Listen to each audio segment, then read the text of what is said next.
Everyone, अस्सलाम वालेकुम, welcome to समा podcast. This is Rabia Shahid. हम अक्सर देखते हैं कि लोगों को मुल्क से बाहर जाने का बहुत शौक होता है, कभी एम्प्लॉयमेंट के लिए तो कभी एजुकेशनल पर्पसेस के लिए, and we see they usually opt for developed countries such as America, Europe और ऑस्ट्रेलिया। तो अगर आप भी इमिग्रेशन लेना चाहते हैं तो आज का पॉडकास्ट आपके लिए, क्योंकि आज हम समा पॉडकास्ट में आपकी मुलाकात करवाएंगे मलाइका तारिक से, जो ऑस्ट्रेलियन वीज़ा के हवाले से सीनियर एजुकेशनल कंसल्टेंट हैं। अस्सलाम वालेकुम मलाइका। वालेकुम सलाम। आप कैसे हैं आप? अल्हम्दुलिल्लाह। आप कैसे? Malaika, let's start with the basic. जैसे कि मैं बात कर रही थी कि लोगों को पाकिस्तान से बाहर जाने का बहुत शौक है, तो ऑस्ट्रेलिया के लिए क्या प्रोसेस है, इमिग्रेशन प्रोसीजर क्या फॉलो करना पड़ता है? अच्छा, फॉर बेसिक नॉर्मल पर्सन आपको सबसे पहले तो अपनी एक प्रोफाइल बिल्डअप करनी पड़ती है। You have to build a documentation. उसमें आपके एजुकेशनल डॉक्यूमेंट्स आ जाते हैं इनिशियली, एंड उसके बाद आपका एक वर्क एक्सपीरियंस होता है, गैप होता है, उसको आप कवर करके अपने एक्सपीरियंस लेटर्स वगैरह अटैच करते हैं। अदर देन दैट आपकी प्रॉपर एक बैंक स्टेटमेंट, उसकी justifications and all that documentation वो हम एक बना के प्रॉपर एम्बेसी को सबमिट करते हैं, and then you proceed with your documentation. मतलब ये सारी रिक्वायरमेंट्स बहुत ज़रूरी हैं। एग्जैक्टली।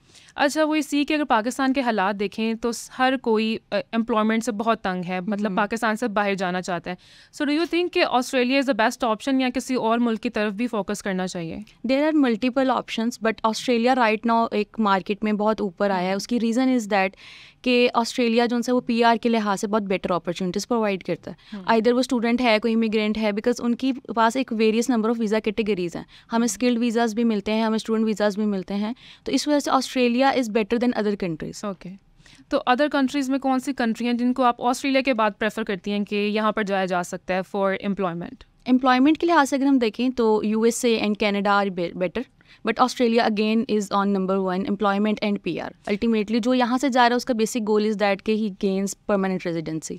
अच्छा, यूजुअली मलाइका अगर हम आजकल देखें तो वीज़ाज़ के लिए बहुत मुश्किल हो रही है, तो क्या सिर्फ पाकिस्तानियों के लिए ही मुश्किल है ऑस्ट्रेलिया के वीज़ा के लिए, या ओवरऑल ये इशू चल रहा है? अच्छा, इशू इज़ ओवरऑल, ठीक है, बट उसमें ये है कि डॉक्यूमेंटेशन जो सी है वो पाकिस्तानी स्टूडेंट्स जो सी हैं उनको कंप्लीट करने में मुश्किल हो रही है, because it is a detailed documentation. किस तरह से आपने बैंक स्टेटमेंट को जस्टिफाई करना है, ईच एंड एवरीथिंग। तो वो अगर हम देखें तो जो हमारे पास बांग्लादेश के स्टूडेंट्स हैं या इंडिया के स्टूडेंट्स हैं, they have better profiles. Education के लिहाज से भी, उनके स्पॉन्सर की डिटेल्स भी, those are better than Pakistani students या पाकिस्तानी इमिग्रेंट्स। तो इस वजह से हम देखते हैं कि पाकिस्तानी स्टूडेंट्स जब प्रॉपर डॉक्यूमेंटेशन नहीं कर रहे होते अपनी, उस वजह से उनकी रिजेक्शन रेट ज़्यादा है। तो ऐसा नहीं है कि कोई Pakistan is a red flag, but obviously जो रेड फ्लैग है वो स्टूडेंट्स की अपनी प्रोफाइल्स हैं। अच्छा मलाइका, अभी आप रिजेक्शन की बात कर रही हैं, तो रिजेक्शन की रीजंस क्या होती हैं? डॉक्यूमेंट्स क्यों रिजेक्ट होते हैं? ऑब्वियसली एक प्रॉपर डॉक्यूमेंट की चेक लिस्ट है। हम किसी भी डिपार्टमेंट ऑफ होम अफेयर्स की वेबसाइट पर जाते हैं, वहाँ पे हमें एक चेक लिस्ट मिलती है। उस चेक लिस्ट के अकॉर्डिंगली जब हम डॉक्यूमेंट्स नहीं प्रिपेयर करें, फॉर एग्जांपल लेट्स सपोज अगर उन्होंने पूछा है कि आप हमें एक डिटेल्ड आप बता रहे हैं कि आपका बिजनेस है, तो you have to provide this documentation, ठीक है, जिसमें आपके FBI रजिस्ट्रेशन सर्टिफिकेट्स आ जाते हैं, या you have other profit loss statements. और आप अगर वो नहीं प्रोवाइड करें, other than that 1 year bank statement is mandatory, आप नहीं प्रोवाइड करें, then you get the rejection obviously. तो इस वजह से स्टूडेंट्स की रिजेक्शन आती हैं, क्योंकि वो प्रॉपर चेकलिस्ट को फॉलो नहीं कर रहे डॉक्यूमेंट्स की। अच्छा मलाइका, इस वक्त ऑस्ट्रेलिया जाने के लिए कौन सा वीज़ा सबसे बेस्ट है, वर्क वीज़ा या स्टूडेंट वीज़ा?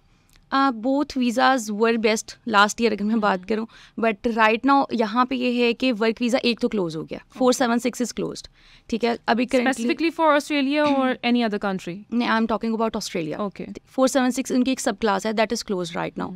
अगर इसी तरह मैं बात करूँ फर्दर तो करेंटली 491 है या अदर वीज़ाज़ हैं, बट साइमल्टेनियसली यहाँ पे एक स्टूडेंट वीज़ा है जो कि चल रहा है। तो अगर मैं बात करूँ कि अपॉर्चुनिटी या आसानी से ग्रैब करना कौन सी है, तो दैट इज़ स्टूडेंट वीज़ा। उसकी वजह ये है कि प्रोसेसिंग टाइम और डॉक्यूमेंटेशन दोनों में बहुत फ़र्क है। स्टूडेंट वीज़ा की इजी है देन अगर हम बात करें इमिग्रेंट वाला वीज़ा। अच्छा, इसी के साथ अगर मैं आपसे ये भी पूछूं कि अगर वो लोग पाकिस्तानी जो स्टूडेंट वीज़ा पर ऑस्ट्रेलिया जाते हैं, तो वहाँ पर जाके उनके लिए परमानेंट रेजिडेंस मिलना आसान होता है? या एग्जैक्टली, परमानेंट रेजिडेंसी के यहाँ पे सिस्टम है PR point system. Students requires 65 points. अब वो पॉइंट्स जो से हैं वो अकॉर्डिंग टू एक चेकलिस्ट वो बेसिकली गेंड ही हैं। उसमें एज का फैक्टर आ जाता है, आपकी एज के पॉइंट्स हैं, आपकी डिग्री के पॉइंट्स हैं, उसके बाद आपका वर्क एक्सपीरियंस उसके पॉइंट्स होते हैं। 65 पॉइंट्स आपको रिक्वायर्ड हैं, और अल्टीमेटली अगर स्टूडेंट उनको गेन कर लेता है तो he can achieve the PR। तो कितना टाइम लगता है, अगर आप इस टाइम पे, अगर आज के साल में अगर आप उधर अप्लाई करते हैं, आप जाते हैं, तो कितना टाइम लगता है आपको उधर का परमानेंट रेजिडेंस बनने में?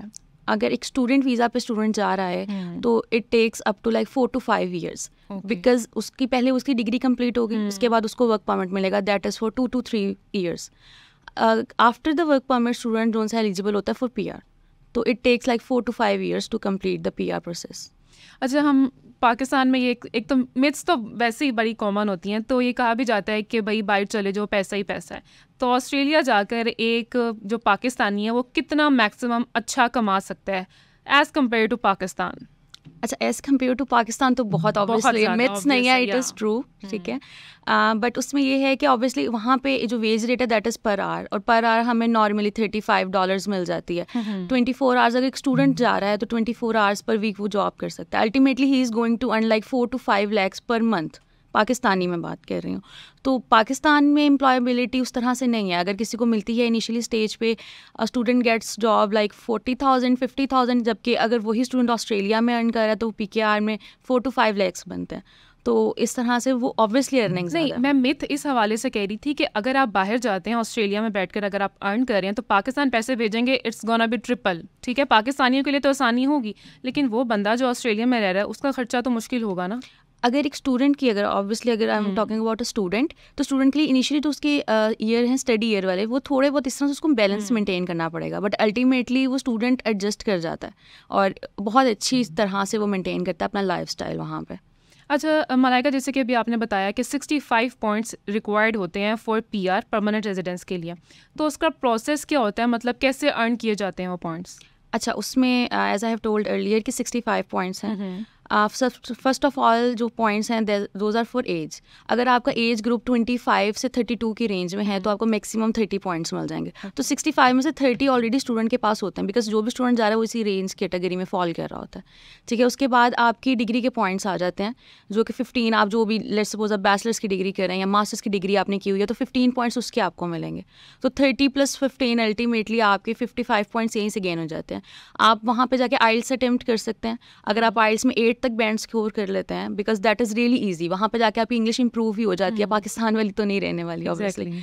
तो वो आपकी 15 पॉइंट्स वहाँ से एडअप हो जाते हैं। तो 70 पॉइंट्स तो यही हो गए। इसके बाद आपके वर्क एक्सपीरियंस के पॉइंट्स आते हैं। अगर आप वहाँ पे रीजनल एरिया में स्टडी करें या रीजनल एरिया में हैं तो 5 पॉइंट्स उसके आपको एक्स्ट्रा मिलेंगे। तो वो करते कराते आप देखेंगे तो आपके 80-85 पॉइंट्स तो ईजिली बन जाते हैं। तो हमें एटलीस्ट 65 चाहिए। अच्छा मलाइका, इसका क्या रीज़न है कि पाकिस्तानियों के लिए it is very difficult, literally it is very difficult as compare to other countries? If I talk about India, Bangladesh और मैनी अदर कंट्रीज़, उनको बहुत आसानी से उधर रेजिडेंस भी मिल जाती है, वीज़ाज़ भी मिल जाते हैं, लेकिन पाकिस्तानियों के लिए बहुत मुश्किल है, एम्प्लॉयमेंट हो या कुछ भी हो। तो ऐसा क्यों है? अच्छा, अगर मैं बात करूँ स्पेसिफिकली वीज़ा की पहले, तो वीज़ा का यही है कि पाकिस्तान में जो भी बिजनेस है, जो भी चीज़ है, that is in cash handling है। और ऑस्ट्रेलिया डिमांड्स हमारी प्रॉपर बैंक स्टेटमेंट, ठीक है। जिस तरह कि मैंने पहले बताया, कभी वो 6 मंथ की रिक्वायर करते हैं, कभी वो 1 ईयर की रिक्वायर करते हैं। पाकिस्तान में जब तक स्टूडेंट हमें बैंक स्टेटमेंट नहीं प्रोवाइड करेंगे, जस्टिफिकेशन नहीं देंगे, तब तक ही कांट प्रोसीड। और आप अगर बात कर रही हैं कि जी इंडिया में ज़्यादा है वीज़ा रेशो या बांग्लादेश में ज़्यादा है, तो दैट इज़ द रीज़न कि वहाँ पे हर चीज़ बैंक में है, ठीक है। तो अब डिजिटलाइज हो चुका है, तो अब हमें भी ज़रूरत है कि हम भी थोड़ा सा आगे चलें इस चीज़ को लेकर। तो ऑब्वियसली अगर आप बैंक स्टेटमेंट्स प्रोवाइड करते हैं, there is no fuss. Malaika, if we talk about the expenses, तो ऑस्ट्रेलिया जाने के लिए आपका बैंक बैलेंस कितना होना चाहिए? आज बैंक बैलेंस की अगर मैं बात करूँ, that should be like 13 to 14 million initially, और एम्बेसी की requirement is like 8 to 9 million. मतलब स्टूडेंट के लिए भी यही सीन है और एम्प्लॉयमेंट मतलब वर्क वीज़ा के लिए भी यही सीन है? वर्क वीज़ा में ऑब्वियसली यू हैव टू पे समथिंग, उसमें एज सच हमें चाहिए नहीं, बट अगर मैं बात करूँ कि एक्सपेंसेस लगेंगे कितने, तो दैट वुड बी लाइक इसी तरह 8 to 9 मिलियन। अच्छा मलाइका, वो बच्चे जो स्टूडेंट वीज़ा पर जा रहे हैं, जो उधर जाकर फिर पहले तो ऑब्वियसली एजुकेशन होगी and they definitely go for work, तो क्या ऑक्यूपेशंस हैं जो उनको प्रेफर करनी चाहिए, कौन से कोर्सेज उनको लेने चाहिए, एजुकेशन की क्या होनी चाहिए? अच्छा, अगर मैं बात करूँ PR के लिहाज से, तो ऑब्वियसली PR की एक प्रॉपर ऑक्यूपेशनल लिस्ट है। तो if you go on the website, तो वहाँ पे आपको एक लिस्ट मिलती है जहाँ पे कुछ डिग्रीज़ हैं, लाइक अकाउंट्स की डिग्रीज़ हैं, वहाँ पे टेक्नोलॉजी की STEM degrees, basically science, technology, engineering and management, these degrees are famous. और PR लिस्ट में भी इन्हीं डिग्रीज़ को प्रायोरिटाइज़ किया जाता है। और इन्हीं students like let's suppose engineering के स्टूडेंट्स हैं, अकाउंट्स के स्टूडेंट्स हैं, टेक के या हेल्थ केयर के, तो उनकी PR की प्रायोरिटाइजेशन ज़्यादा हैं रादर दूसरे कोर्सेज आर्ट्स की अगर बात करें उनसे ज़्यादा है। तो अगर पाकिस्तान से आप एजुकेशन लेके जाते हैं, आपने MS किया हुआ है या MCAT वट एवर, तो उधर जाके आपको बेनिफिट मिलेगा पाकिस्तान से एजुकेशन का? एग्जैक्टली पाकिस्तानी एजुकेशन और जो हमारी ऑस्ट्रेलिया की एजुकेशन है that is very very closely related. Okay, same educational system है तकरीबन। अगर हम यहाँ पे देखें तो यहाँ पे भी 12 ईयर्स हैं सेकेंड ईयर तक, और वहाँ पे भी हमें 12 ईयर एजुकेशन मिलती है। यहाँ पे हम 12 ईयर के बाद यूनिवर्सिटी में मूव करते हैं, वहाँ पे भी सेम है। तो क्राइटेरिया और education system is kindly related, तो उसमें ऐसा कोई मसला नहीं आता। और Pakistani degrees are internationally recognised, तो उसमें कोई इश्यू नहीं है। अच्छा, कितने मैक्सिमम टाइम पहले आपको, अगर if you are planning to move out to Australia, तो आपकी एजुकेशन भी चल रही है, for example if I am in my second year, second semester में हूँ मैं, तो मेरा BS चल रहा है, तो मुझे कितने टाइम पहले ही प्लानिंग स्टार्ट कर देनी चाहिए ताकि मेरे डॉक्यूमेंट्स भी हो जाएं और एवरीथिंग, ताकि मुझे जब मैं अपनी एजुकेशन कंप्लीट करूँ मुझे प्रॉब्लम ना हो आगे जाके? अच्छा, उसमें इस तरह से है कि फॉर अ स्टूडेंट आपकी डॉक्यूमेंटेशन एटलीस्ट 6 मंथ्स पहले स्टार्ट हो जानी चाहिए। हम एज अ काउंसलर्स इसी चीज़ को गाइड कर रहे होते हैं कि आप हमारे पास अपने डॉक्यूमेंट्स जब लेकर आएँ तो हम आपको गाइड करते हैं कि ये डॉक्यूमेंट्स, क्योंकि there are number of documents, recommendation letters चाहिए, बैंक स्टेटमेंट्स मैनेज कर रहे हैं स्टूडेंट्स के, मतलब वहाँ पे किस तरह से निकलवानी है, 1 साल की चाहिए, 6 मंथ्स की चाहिए। तो 6 माह पहले आप अपनी डॉक्यूमेंटेशन स्टार्ट करें before the course start date. For example let's suppose एक स्टूडेंट आ रहा है, वो कहते हैं जी मेरी फेब इनटेक में कर दें या जुलाई इनटेक में, तो आप जुलाई इनटेक में भी अगर कर रहे हैं तो you should start like in December, back in December. तो एटलीस्ट 6 मंथ्स का गैप रखें क्लासेस स्टार्ट होने से पहले। अच्छा Malaika, if we talk about the documentations, तो हम उसमें काफ़ी पुअर है, हमें कोई आइडिया नहीं होता है कि किस तरह से अटेस्ट करवानी है, तो मतलब क्या प्रोसीजर क्या है डॉक्यूमेंट्स का? डॉक्यूमेंट्स का ये प्रोसीजर है कि अटेस्टेशन की अगर मैं बात करूँ तो जो मैट्रिक और इंटर के डॉक्यूमेंट्स हैं वो आप IBCC से अटेस्ट करवाते हैं। उसके बाद जो आपके बैचलर्स के डॉक्यूमेंट्स हैं या मास्टर्स के डॉक्यूमेंट्स हैं तो उसकी अटेस्टेशन आप HEC से करवा रहे होते हैं। आफ्टर अटेस्टेशन या बिफोर अटेस्टेशन भी आप अप्लाई कर सकते हैं, बट अटेस्टेशन इज़ मस्ट।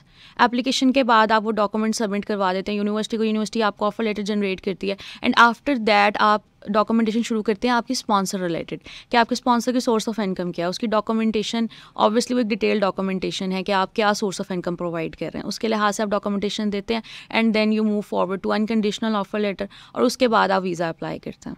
अच्छा मलाइका, आई सी कि आप स्पॉन्सर्स का बहुत ज़्यादा जिक्र करिए, तो ये क्या टर्म है?